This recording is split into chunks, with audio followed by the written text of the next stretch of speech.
Pak Edi Rianto dari Guna Nusa. Silakan Pak. Pak Edi. Di mute, Pak Edi. Masih di mute. Terima kasih, selamat siang. Assalamualaikum warahmatullahi wabarakatuh. Waalaikumsalam. Bapak, Ibu sekalian, yang terhormat Direktur Kepenri, jajaran semua jajarannya, Bapak Ibu pimpinan-pimpinan perusahaan, anggota Kepenri yang saya hormatin, rekan-rekan semuanya. Sebelum saya mulai, apakah saya yang harus mendisplay atau dari Pak Agung Maulana? Dari saya mungkin ya. Bisa dari Pak Wira, Pak, ada tim Asrotnya, Pak. Ya. Oh ada, oke baik. Ya kami menyiapkan beberapa presentation untuk memudahkan pembicaraan ini. PT Guna Nusa Utama Fabrikator ini kalau boleh sedikit kami flashback didirikan oleh Bapak Iman Taufik sebagai pionir oil and gas salah satu pionir oil and gas di Indonesia, dan juga mungkin Pak Dira juga sangat mengenal beliau. Tahun 83, dan seperti halnya Pak Sudarmono IKL, kami itu sebenarnya dibesarkan yang paling utama oleh Total Indonesia. Ada juga Ayapko dulu, kemudian Arko dan sebagainya, dan alhamdulillah kami menyelenggarakan eksekusi proyek itu dengan bimbingan dari senior-senior kami zaman itu, dan juga zaman sekarang, alhamdulillah tidak pernah mengalami kegagalan di dalam pelaksanaannya, dan sertifikat-sertifikat penyelesaian itu sangat berharga bagi kami untuk melangkah ke depan. Nah, ini yang sebenarnya nantinya akan ada uraian mengenai track record dan sebagainya. Kami saat ini Guna Nusa memang di dalam fabricator di Guna Nusa Yard di Cilegon itu kami memiliki custom bonded facility sebagai fasilitas yang harus dipertanggungjawabkan, kemudian untuk bisa melakukan ekspor, dan itu dimonitor oleh custom. Jadi kami itu memang dipaksa oleh custom, oleh bea cukai, Guna Nusa mana ekspormu. Jadi seperti mungkin IKL, tapi kalau IKL mungkin ada yacht gitu mungkin juga sama, tapi kami punya yacht itu kita dipaksa oleh custom untuk melakukan produk yang harus diekspor. Tetapi itu dilakukan juga untuk mencari EPC project di luar negeri, sehingga kami bisa membawa produk itu ke dalam negeri untuk dibuat di dalam negeri dan diinstal di luar negeri. Jadi sekaligus sebagai ekspor. Itu ilustrasi Guna Nusa. Tapi kami fokus untuk yang diminta oleh Pak Yesanto adalah bagaimana sih sebenarnya apa saja yang sebenarnya hal yang penting dan juga mungkin hal yang menghambat gitu bagi perusahaan Indonesia untuk lebih mudah masuk ke dalam persaingan internasional di luar negeri. Mungkin kita slide berikutnya, Bapak.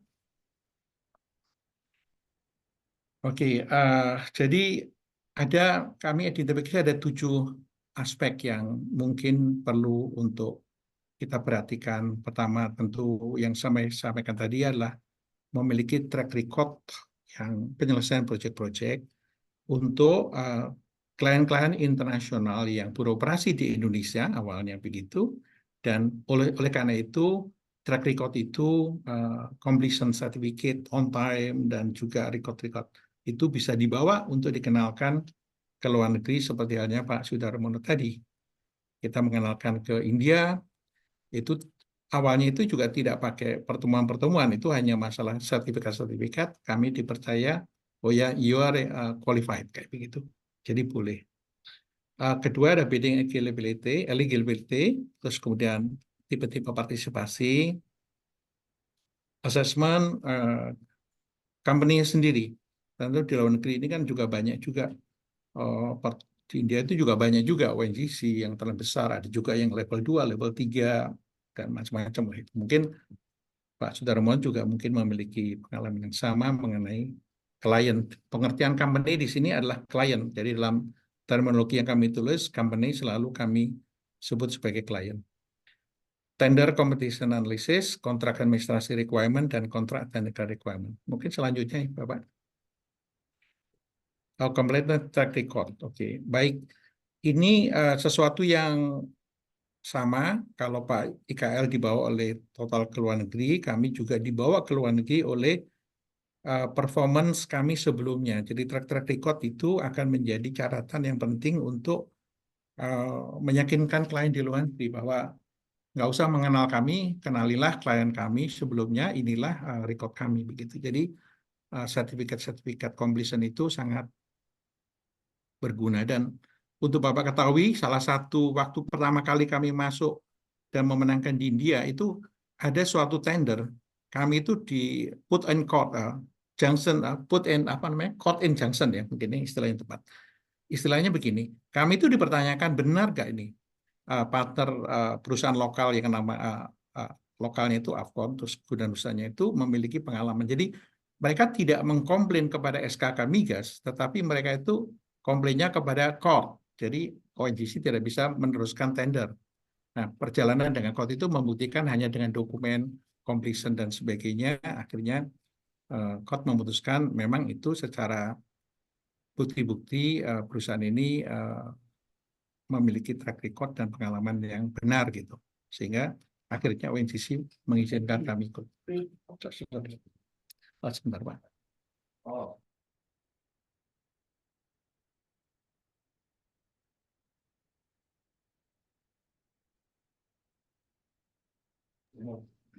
Maaf kami sebelumnya Pak, kami kembali nomor 1 dulu Pak, maaf. Kemudian performance itu juga tidak sekedar penyelesaian, adalah safety dan sebagainya, karena kita berhadapan dengan man hours yang tinggi, dan misalnya kami ada fatality begitu, itu menjadi catatan hitam yang akan sulit. Jadi performance kita juga harus safety dan sebagainya itu menjadi hal yang sangat penting untuk supaya tidak menjadi track record dalam report selanjutnya. Silakan Pak. Oke, tentu ada persyaratan tender yang dilakukan oleh klien seperti di Indonesia, PT Evaluation Kriteria dan semua aspeknya. Tentu tidak ada yang sulit, ada yang tidak sulit, tergantung pada proyeknya. Dan seringkali kami juga harus berpikir untuk bagaimana mengatasi kalau ada barrier-barrier itu yang tidak bisa kita penuhin. Misalkan mencari partner yang cocok untuk menjembatani kekurangan kami agar supaya bisa masuk dalam kriteria daripada ini. Sehingga intinya daripada ini adalah kita harus perbanyak teman, istilahnya teman di luar negeri atau teman di dalam negeri begitu. Silakan selanjutnya. Sebagaimana kita paham bahwa partisipasi dalam semua tender internasional itu bisa sebagai main kontraktor langsung, itu boleh, tetapi tergantung pada negaranya juga. Kadang-kadang kita juga tidak boleh ekspres sebagai single alone, harus berpartner begitu. Kalau berpartner ya mungkin bentuknya dalam bentuk konsorsium atau joint venture. Gunanusa untuk joint venture kita memiliki satu joint venture di India yang sudah beroperasi dan memenangkan juga proyek, dan ada satu lagi yang sekarang memulai hal yang sama juga di India. Mungkin silakan Pak. Ini mengenai assessment daripada company. Company itu dalam pengertian klien di sini. Tentu kita memerlukan evaluasi sebenarnya proyek performance mereka, eksekusi mereka sebelum itu bagaimana. Kalau total, mungkin PTT dan sebagainya. ONGC itu untuk Bapak ketahui, India itu mohon maaf sekali, ini mungkin penting juga. Itu banyak kontraktor yang meninggalkan mereka karena pembicaraan setiap change order itu tidak bisa difasilitasi oleh manajemen ONGC kecuali oleh expert outside committee atau arbitrase, sehingga setiap change order itu takes so long. Tapi sebagai pembayar project, ONGC adalah salah satu yang terbaik. Oleh karena itu harus ada strategi untuk memasuk ke sana, dan saya kira kesulitan dari kontraktor sebenarnya kesulitannya sendiri lah sebenarnya. Artinya Kalau mereka baik-baik saja, sebenarnya oke saja. Eh, Publication kita bisa harus baca apakah mereka memiliki traceability yang baik, baik itu di publik dan sebagainya. Apakah perusahaan itu, klien itu memperlakukan kontraktor dengan baik di proyek-proyek sebelumnya, dan hal-hal yang finansialnya tentu kita perlu. Ada juga yang kita ikut tender, kemudian tiba-tiba tender itu menghilang karena mungkin mereka tidak siap di dalam finansialnya dan sebagainya. Ya, hal itu mungkin yang perlu dipelajari profil daripada company dalam tender internasional. Silakan Pak terus. Competitor analysis, geography of the project. Jadi saya pikir ini semua teman-teman juga sama ya, bahwa bagaimanapun juga pada waktu kita diberi ITB, kita akan mengevaluasi geografi proyek. Dan Guna Nusa sendiri kan mungkin Bapak-Bapak paham kita utamanya di offshore, sehingga produk-produk besar bisa dari Guna Nusa Yacht atau dari teman kita partner bisa dibawa ke laut, langsung dipasang di laut, sehingga mostly adalah offshore project. Di dalam geografi ini tentu kita harus menganalisa kompetisi bagaimana logistik, bagaimana kita membuat satu arrangement yang center daripada proyek itu ada banyak. Nanti mungkin ada di presentasi terakhir kami akan jelaskan contoh daripada bagaimana suatu proyek di-execute memperhatikan geografi daripada proyek tersebut.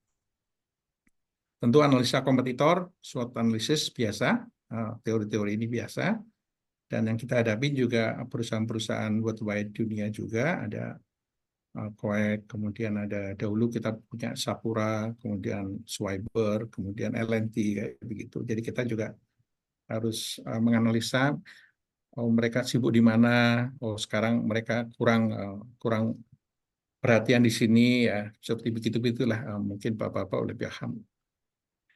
Local country advantage, strength, dan experience ini mungkin berkaitan dengan peraturan-peraturan lokal dan juga partner lokal yang mungkin berupa agent atau juga berupa partner yang lebih serius begitu yang kita perlukan untuk maju. Misalkan di Myanmar itu ada masalah politikal yang belum aman. Bagaimana kita bisa bekerja di negara Myanmar offshore tetapi masih aman begitu. Ya, itu hal yang mungkin pengalaman Pak Sudarmono tadi juga bagus untuk kita pelajari bersama untuk sharing di antara anggota Gapentry. Local content requirement sama dengan di Indonesia, more or less itu sama. Local country tax requirement dan tax treaty, seperti Pak Suman tadi, memang itu berpengaruh besar dan sangat memudahkan bila mana ada perjanjian pajak. Project resource in the local country itu biasa, kalau itu tidak ada kita bisa membawa dari sini. Kalau mereka masih langka, kita akan membawa dari Indonesia. Sebagai contoh aja kita untuk Myanmar offshore itu pernah 2 tahun kami itu ada 300 orang Indonesia itu kami kirim ke Myanmar bekerja selama 2 tahun. Itu ada betul-betul ada suatu refurbishment yang menyeluruh dan kami mengimbangi mungkin sekitar 10% aja tenaga lokal mendidik welder Myanmar begitu agar supaya ada mix sedikit gitu. Tapi itu tergantung pada masing-masing. Kalau India mungkin banyak sekali mereka tenaga yang sama dengan kita. Country risks ini sesuatu yang real, bagaimana kita misalkan kita melakukan, mohon maaf ini menyinggung sedikit, kita ada proyek di Myanmar karena political situation demikian, kami tidak bisa memasukkan suatu barang ke logistik ke land di Myanmar, misalkan gitu. Dan ini harus diputuskan apakah kalau kami menempatkan ke land Myanmar, apakah itu menjadi masalah pada waktu dibawa ke laut. Sehingga kami lebih baik menempatkan itu mungkin masih di Batam, langsung dari Batam ke laut. Nah, hal-hal itu mungkin yang juga berpengaruh, tapi saya kira banyak hal yang Bapak Ibu sekalian juga memahami begitu kompleks masalah ini, juga masalah sanction. Ini juga sesuatu yang agak kompleks juga, tetapi saya kira memang harus dipikirkan. Uh, Sebagai contoh ya bagaimana suatu proyek itu yang vendornya seluruh dunia, tapi juga ada yang dikembangkan di negara yang kena sanction ini. Ini juga bagaimana mengakhirinya gitu. Dan itu bisa mempengaruhi kepada biaya proyek. Misalkan pada waktu tender kita mengpropose sesuatu yang memudahkan tetapi kena sanction, memang bisa change order. Tetapi secara waktu juga belum tentu bisa terkejar begitu. Tentu yang terakhir adalah local culture, itu sesuatu yang sangat penting. Kita harus memperhatikan local culture masing-masing negara tersebut. Silakan Pak. Kalau administrasi requirement, saya kira ini semua Bapak sudah paham bahwa ada requirement PBG, di internasional juga sama. Untuk diketahui aja PBG ini tergantung pada situasinya, dari 5% naik ke 10%, ada kadang-kadang situasinya bisa 15% begitu. Jadi sekarang sudah mulai turun lagi. Payment term itu penting karena ini berpengaruh kepada cash flow, jadi dianalisa. Insurance sebenarnya tidak terlalu biasa. Project schedule ini ya ini ada kita di luar tentu masalah berkaitan dengan monsoon itu harus diperhatikan. Operasi kita terbatas pada area-area yang tenang di laut, dan itu berpengaruh kepada ketepatan schedule mengirim, dan juga sebelum itu bergelombang kita sudah keluar. Tentu hal-hal yang berkaitan dengan LD harus kita perhatikan. Milestone biasanya ini tentu saya kira ini biasa juga. Contract change mechanism itu diatur dalam kontrak yang biasanya agak rigid. Silakan Pak. Technical requirement, pemahaman, understanding all technical document itu penting sekali. Kita membuka semua technical document, baik engineering, baik construction, baik welding, baik kontrak juga, kayak begitu. Seperti tadi, requirement untuk project site, kita harus memahami geografinya, bagaimana lokasi site, seberapa jauh dari darat, bagaimana kita mensupport nanti, apakah cukup rumput, apakah harus accommodation wabah dan sebagainya, situasi weather. Dan juga yang biasa ada approved vendor list, tentu di luar negeri juga ada preferensi-preferensi yang harus diperhatikan seperti halnya di Indonesia. Logistik barrier ini mungkin maksudnya bila mana ada hal-hal yang mungkin menyebabkan logistik itu menjadi sulit. Sekarang ini kalau Bapak pahamin, kita secara umum kalau dari Eropa itu kita 3 minggu, maksimum 4 minggu sampai di Indonesia. Tetapi dengan adanya terusan Suez yang ditutup atau tidak memungkinkan adanya perjalanan kapal melalui terusan Suez secara umum gitu, secara umum. Pada waktu mereka melalui Tanjung Harapan itu penambahan waktu adalah 1 bulan. Nah, cuman kan logistik barrier ini juga kapan terusan Suez itu ditutup. Nah, ini juga hal-hal yang mungkin harus diantisipasi. Mungkin sea freight itu jadi lebih mahal daripada air freight untuk yang bisa di air freight begitu. Perlu dianalisa hal itu. Silakan Pak. Nah, sekarang bagaimana sih Pak antara Indonesia, partisipasi Indonesian Epicenter di Indonesia dan di overseas? Ini saya perhatiannya memang ada 2 nih. Mohon maaf ini, saya fokuskan 2 saja karena saya berharap ini bisa ada suatu breakthrough yang membantu competitiveness perusahaan-perusahaan Indonesia untuk bisa bersaing di luar negeri. Tujuannya sebenarnya itu sebenarnya. Yang pertama itu kalau kita Indonesian EPC kontraktor bekerja di Indonesia akan menghadapi peraturan-peraturan yang sama. Jadi tidak ada bedanya. Sehingga kalau sulit ya sulit bersama, kalau mudah ya mudah bersama. Yang kedua, tentu kita paham bahwa kontraktor seperti kita itu terkena 2,65% income tax. Pada zamannya saya paham dari wawancara dengan Pak Darpin dan juga Bapak, mengapa kok ini? Dulu itu accounting system kita itu adalah manual dan audit pemeriksaan itu menjadi rumit kalau itu masuk selanjutnya, sehingga dimunculkan wacana fix 3%, terus sekarang menjadi 2,65%. Tetapi dengan kemajuan bookkeeping dan metodologi sebenarnya itu bisa dimungkinkan adanya pemeriksaan yang otomatis, dan sebenarnya bagi kontraktor menurut saya yang paling fair itu adalah flexible tax menurut Gunanusa ya, maksud saya gitu, untuk Indonesia juga. Namun demikian karena ini berlaku untuk seluruh kontraktor Indonesia di Indonesia, ya silakan saja. Terus yang ketiga, yang paling bagus adalah sebenarnya profit and loss, tapi ini komentar saja. VAT tidak ada sama, semua akan berlaku sama.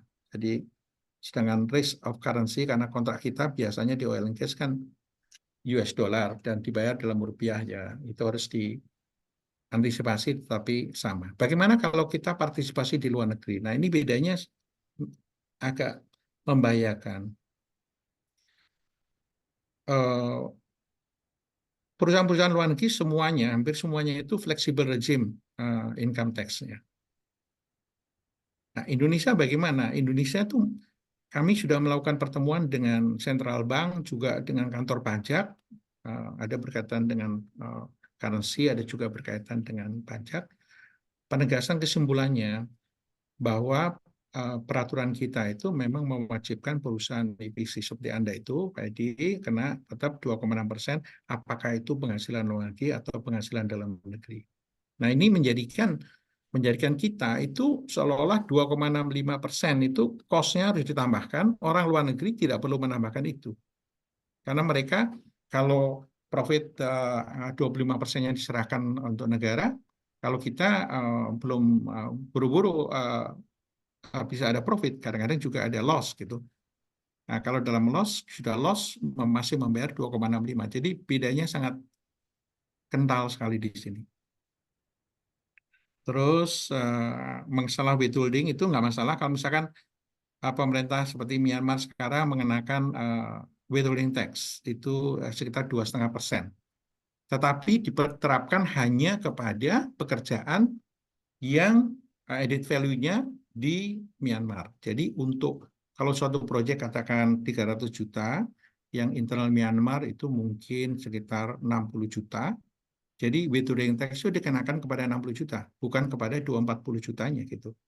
Jadi 240 juta itu ditransfer penuh, yang sisanya yang within Myanmar itu dikurangi 2,5%.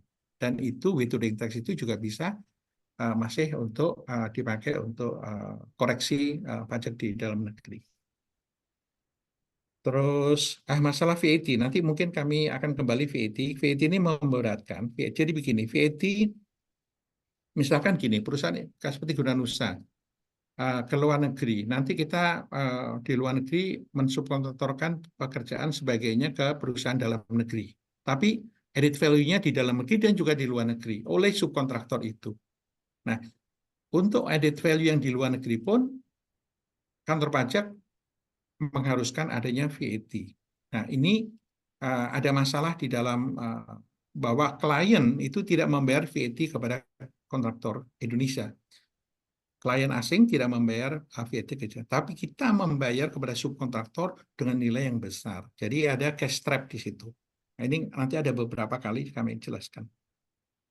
Nah, ini mohon kalau kita memiliki Kepenri khususnya kalau untuk mendorong anggotanya untuk berkiprah bersaing di luar negeri, salah satunya bagaimana keduanya itu menjadi potensi, karena itu akan misalkan proyek 100 juta dolar itu sekitar 2,65 kan sekitar 3 juta dolar cost, itu bedanya. Kalau proyeknya 300 juta kita bicara sudah 10 juta dolar. Jadi cukup bermakna bahwa masalah ini harus dipropos bahwa penghasilan dari luar negeri itu sebaik-baiknya fleksibel rezim daripada fixed regime sesuai dengan internasional begitu. Itu pendapat kami dan semoga ini juga bisa dipahamin landasannya begitu. Terima kasih. Terus kan? Yuk, Slide berikutnya. coba dia asrotnya. Pak Wira, Oke, next. Nah, ini bagaimana subkontrak. Sebagian sudah saya jelaskan, nanti saya akan cepat saja. Value added ini seperti yang saya sampaikan tadi, tentu misalkan kalau kita ke tender luar negeri, dalam konsorsium 2 perusahaan Indonesia itu akan membantu di dalam penyelesaian VAT. Namun tidak selalu bahwa konsorsium itu membawa kedamaian dan juga competitiveness di dalam tender luar negeri. Ini yang kami rasakan, sehingga masalah pajak itu masalah VAT itu masalah menjadi. Jadi gini, kami Indonesia itu maju offshore-nya. Jadi tentu kalau kami ke luar negeri, teman-teman kami di Indonesia juga banyak, kan sebaiknya kami bekerja sama. Jadi daripada suatu pekerjaan di luar negeri, kita masukkan ke perusahaan dari Singapura, dari Vietnam, dari mana, mengapa nggak disubkontraktorkan ke perusahaan qualified yang bagus dari Indonesia? Tapi kalau kita mensubkontraktor pekerjaan itu kepada perusahaan Indonesia, nah ini muncul ini VAT, masalah-masalah VAT trap ini akan menjadi perkara. Kalau nilai daripada subkontrak itu $50 juta, kita bicara trapping daripada VAT itu $5 juta. Sekarang $5,5 juta. Itu kan uang yang besar sekali gitu. Nah, ini kantor pajak sudah kami sampaikan bahwa Pak, seharusnya kalau VAT itu value added di Indonesia, nah, misalkan untuk pipeline, kan ada pekerjaan yang dikerjakan di Indonesia, di Batam, maka itu terhadap VAT-nya muncul. Tetapi ada juga installation di offshore yang VAT-nya, yang added value-nya di luar negeri, itu juga terkena VAT juga. Kalau itu hanya diterapkan dikenakan kepada kami kan masalahnya klien itu tidak membayar VAT kepada kita, klien asing itu. Nah, ini yang menimbulkan yang kami sebut itu adanya cash trap di dalam VAT isu ini. Dan itu betul-betul luar biasa memusingkan.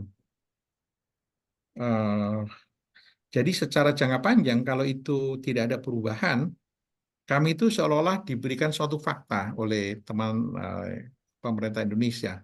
Silakan mencari proyek di luar negeri, silakan mendatangkan devisa, oleh karena itu ada custom bonded, tapi jangan sekali-kali membawa partner Indonesia. Karena kalau Anda membawa partner Indonesia, pasti VAT itu Anda harus siapkan gitu.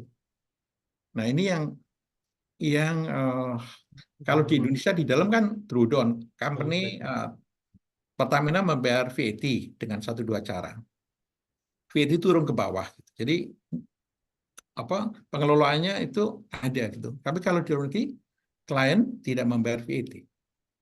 Nah, kita kepada antar subkontraktor ada cash trap VAT. Nah, ini yang masalah.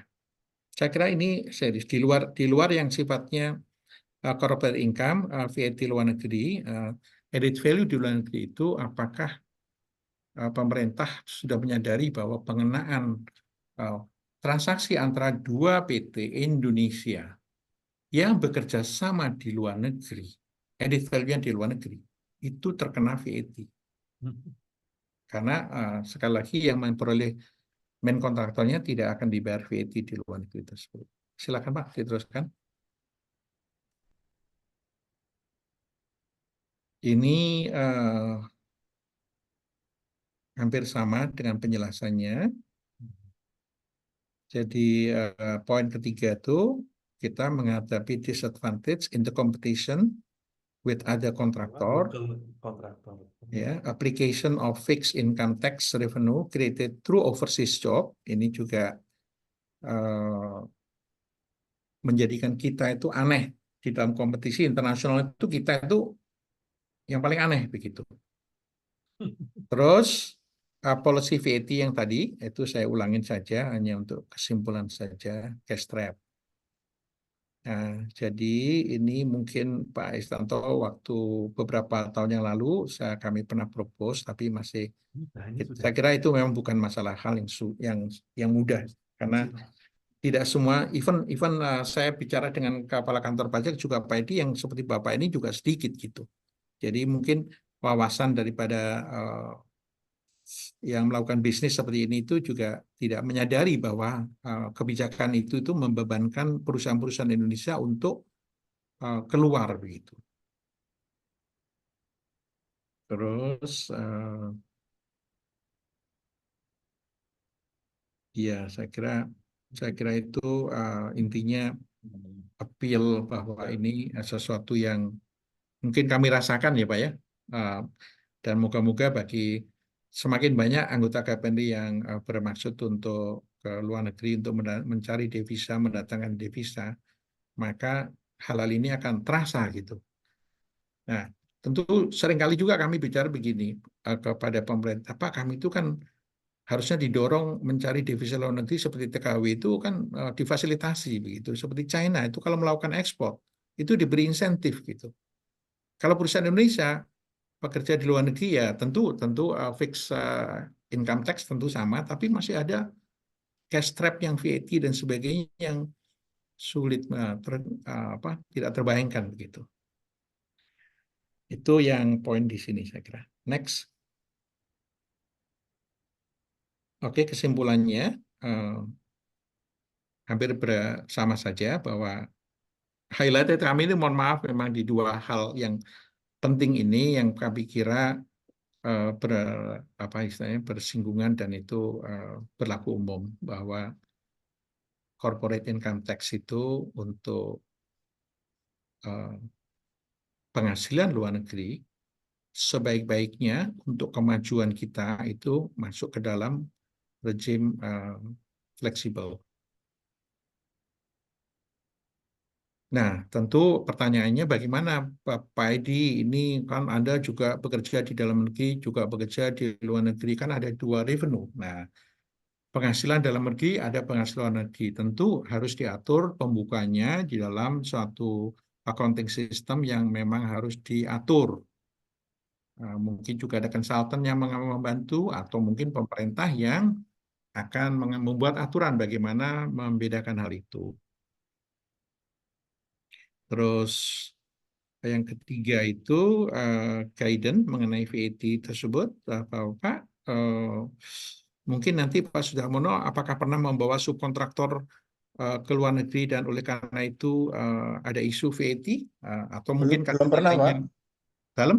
Belum pernah. Oh, belum pernah. Ya, Ya, karena kan kami hanya mensuplai paket kan, Bapak.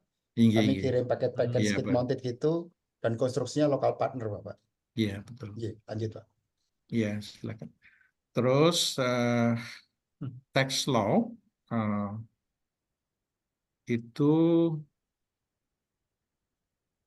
tidak harus membebani kontraktor untuk Indonesia untuk berkiprah di luar negeri ya. Mungkin kasus seperti Pak IKL tadi berbeda karena Pak IKL mungkin membuat satu produk yang 100% almost ready, tetapi bagaimanapun juga seperti Pak Sudarmono ada added value yang di luar negeri juga itu mestinya kan, added Betul, value Pak. negeri, ada added value di dalam negeri. Nah, revenue itu di-created ada added value di dalam negeri, ada juga revenue yang added value-nya di luar negeri itu tetap ada.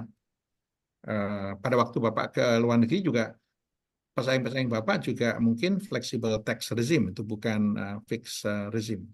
Jadi kalau kita bayar VAT di sana, Bapak, karena tax treaty tidak dihitung di sini, Bapak. Kita tidak ditagih di sini. Untuk kepada peserta lokal, iya. Ke sayanya. Kan kami di sana berbagi amount, Bapak. Jadi lokal dengan nilainya dia, kami dengan nilai kami. Oh Jadi ya, keseluruhan kontraknya sudah dibagi dengan porsinya masing-masing. oh yang ke Pak IKL tidak diharuskan tidak mengklaim VAT kepada kliennya kan? Tidak. Iya. Iya. Ya memang ada sedikit ini ya, sedikit partikular lah untuk IKL. Iya. Jadi all this hal yang kami sampaikan itu tidak ada bedanya kalau kita di Indonesia sendiri karena hal-hal itu berlaku keseluruhannya kepada kontraktor secara sama begitu ya. Silakan terus Pak, satu lagi. Oke, currency kami baik itu di dalam negeri maupun walaupun itu pekerjaan di luar negeri, tetapi pada waktu pembayaran tetap harus rupiah.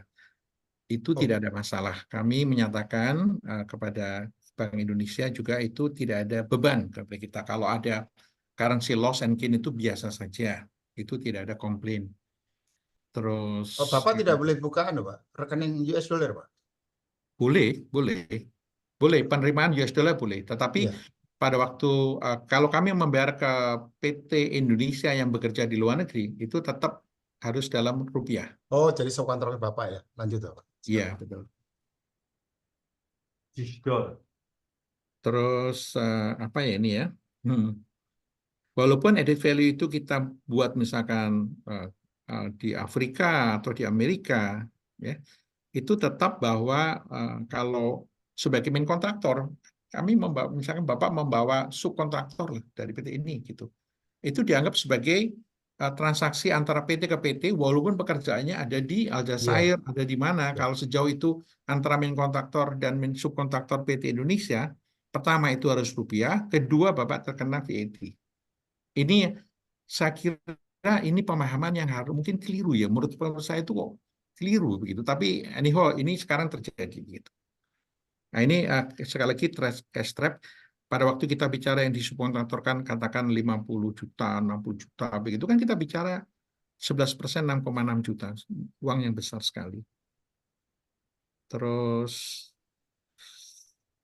nah, ini this could unnecessary productive approach by tax office that to Indonesian PT is not encouraged to team up as contractor subkontraktor for overseas job.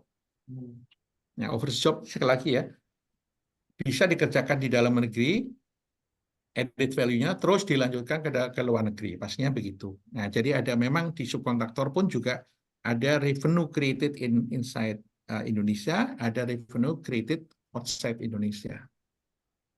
Sehingga saya bilang ini wrong message dari government kepada industri seperti kita begitu, dan saya kira ini cukup membebani. Terus silakan Pak. Saya kira summary-nya sudah, tapi saya tunjukkan bagannya dulu. Model studi case ini yang kami lakukan.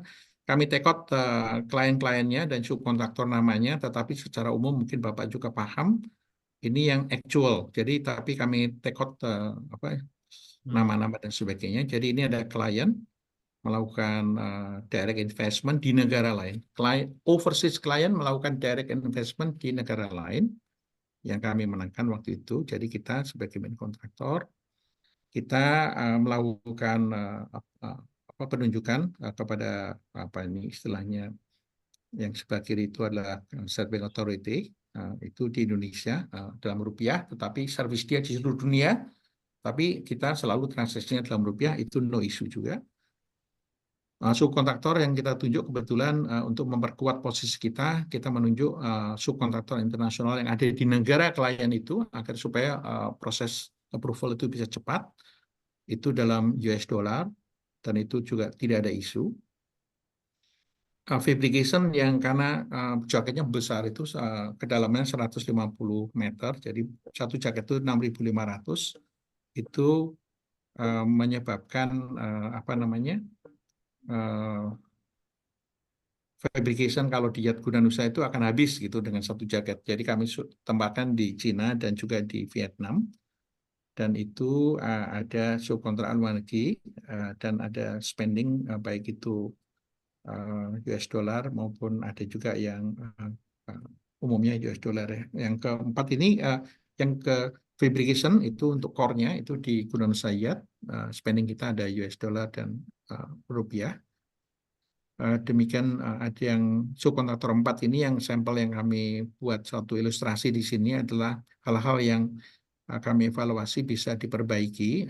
Bagaimana semua main kontraktor yang berasal dari Indonesia itu bisa membawa perusahaan Indonesia temannya yang profesional bersama-sama mengerjakan proyek di luar negeri, baik sebagai konsorsium atau sebagai main kontraktor, subkontraktor. Tapi dengan kemudahan yang harus dibantu oleh pemerintah dan juga asosiasi. Saya kira yang lain oke lah. Next. Ini yang terakhir, presentasi saya yang terakhir. Ini adalah flow of fund. Jadi flow of fund itu sama US dollar kami terima dari klien, kami terima di direct ke akun kita untuk pembayaran baik kepada subkontraktor yang normal, yang tidak memerlukan jaminan pembayaran, baik termasuk untuk operation kami. Baik beberapa subkontraktor meminta jaminan pembayaran LC terlalu berat. Jadi kita melakukan satu escrow account cukup banyak dan ini diizinkan oleh klien dalam bentuk US dollar, umumnya US dollar tentu, dan juga untuk yang teman kita yang di Indonesia, penerimaannya di dalam escrow account itu US dollar, tetapi pada waktu distribusi dari account itu harus rupiah begitu. Jadi di sini sekali lagi ada currency loss and gain, tetapi poinnya sebenarnya bukan itu. Poinnya persentase kami adalah pada income tax dan juga pada VAT. Terus yang terakhir itu subkontraktor lagi sama itu US dollar. Nah ini ilustrasi lah bahwa kemungkinan suatu operasi proyek ini cukup kompleks. Proyeknya ini senternya proyek ini ada di Jakarta, di kantor kami di Jakarta. Fabrication di Gunung Sayat. Kami juga membuka office di Bangkok untuk detail engineering, membuka office di Cina, di Shenzhen, membuka office di Vietnam, sehingga pengelolaannya cukup rumit, dan satu lagi di site di Myanmar. Semoga gambaran kami ini bisa memberikan juga input dan dorongan baik kepada kita semua bahwa ada hal yang mungkin kalau misalkan itu menjadi flexible tax, tentu akan menjadi lebih mudah dalam kompetisinya. VAT di luar negeri juga harus dievaluasi apakah itu perlu dilakukan VAT untuk added value di luar negeri. Dan itu pasti akan membawa dampak yang jauh lebih baik bagi competitiveness perusahaan EPC Indonesia untuk berkiprah di luar negeri, baik sebagai main kontraktor atau sebagai subkontraktor dari main kontraktor Indonesia. Demikian presentasi kami, mohon maaf mungkin penjelasan kami tidak jelas atau terlalu subjektif kepada ini, tapi anyhow saya jarang memberikan suatu presentasi demikian, jadi ya mohon maaf kalau ada kekurangan, tapi tujuannya baik. Terima kasih. Wassalamualaikum warahmatullahi wabarakatuh.